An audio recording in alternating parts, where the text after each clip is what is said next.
the Honourable Minister in the Ministry of Housing, the Honourable Philip Alexander.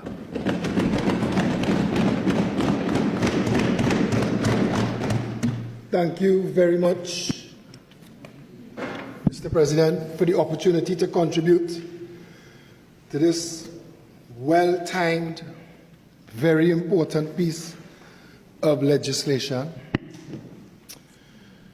Before I get into the substance of my contribution, which I plan to keep short, although last time I kept my contribution short, somebody else jumped up after and talked some shippiness. So I need to be guided.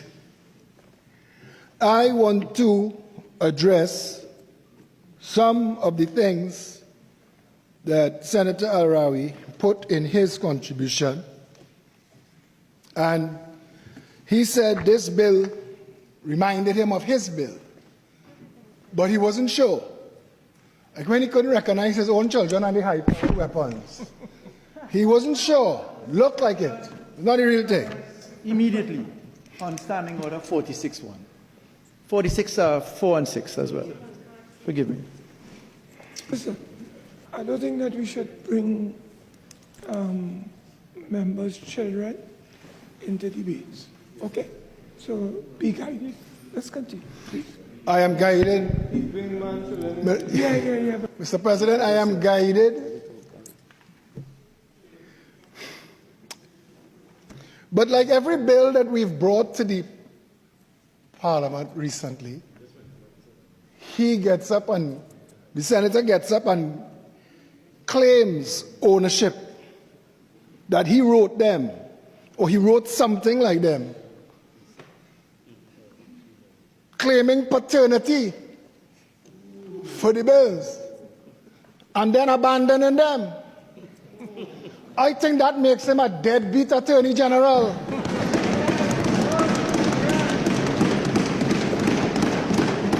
Failure to maintain and support your own bill.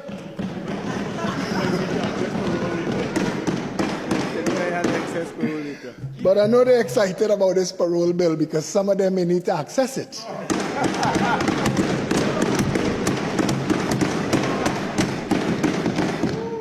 Mr. President, I also heard him say that certain jurisdictions are canceling visas, but he didn't mention some of the 1% visas that were recently canceled.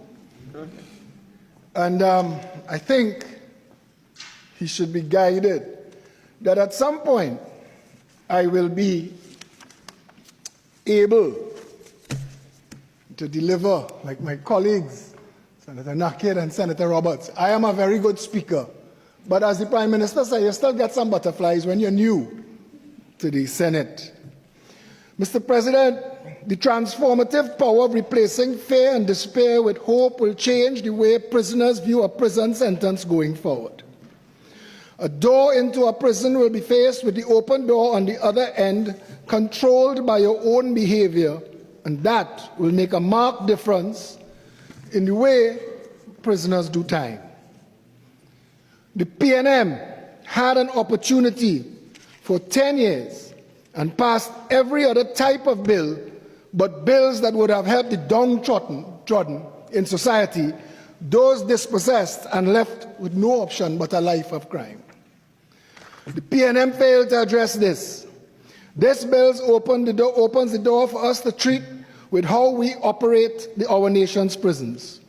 Those who don't have access to parole at all should be kept separate and apart from those with hope, so that hope will bloom in these prisons and create opportunities for those prisoners, the opportunity to better themselves, to take root.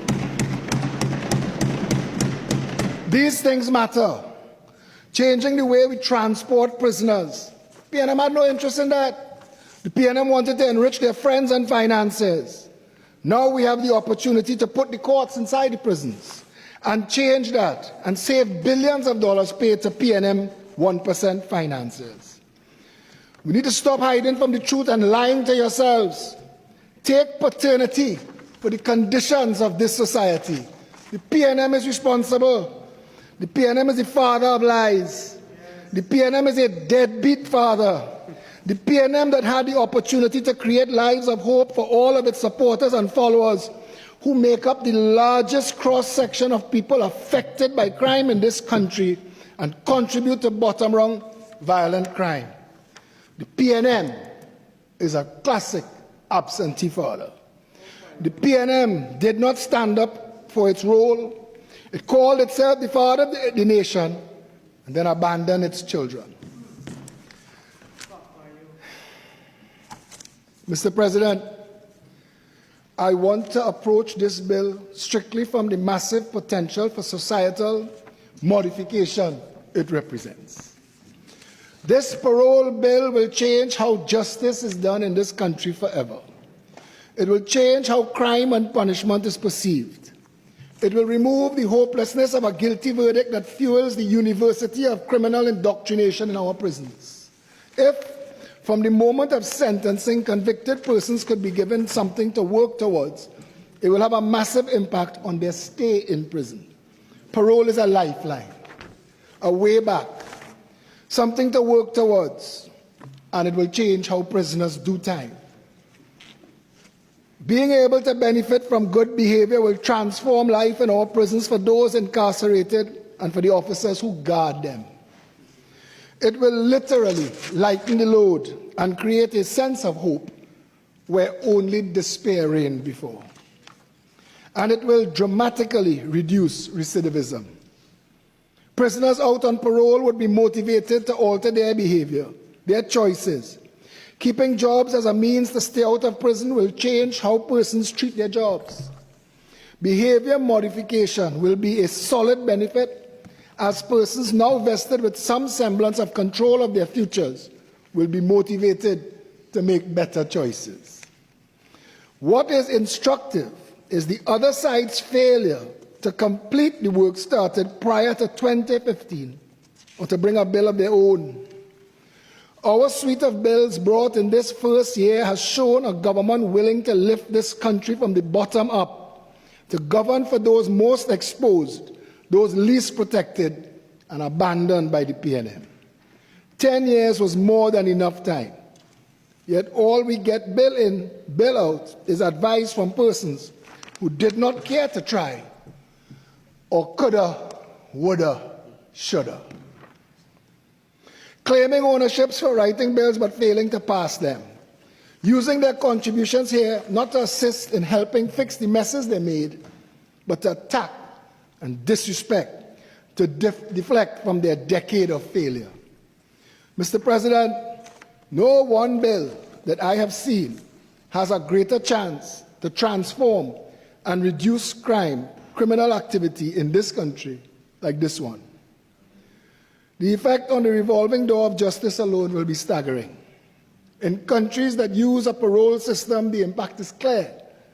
It's time to turn our prisons into redevelopment and rehabilitation institutions rather than strictly punitive.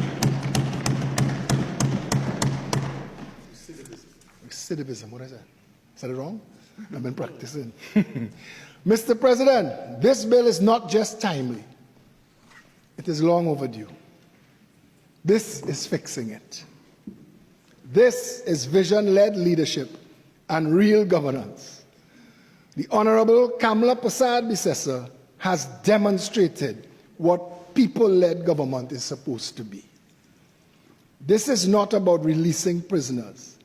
This is managing offenders through transformation of lives by creating a system of supervised personal responsibility.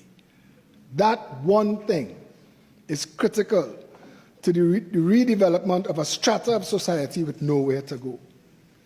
This gives persons whose lives have run off the rails a way back to full contributing member of society. This removes the human resource to gangs and organized crime. It will have a massive impact on the much maligned hotspots that have been begging for a rescue. And it will contribute significantly to the better country we have all said we've always known that we've always needed to be first world and developed. This bill begins the process of taking us there. And that is why every thinking, feeling, caring person in this society should support it. And with those few words, Mr. President, I thank you.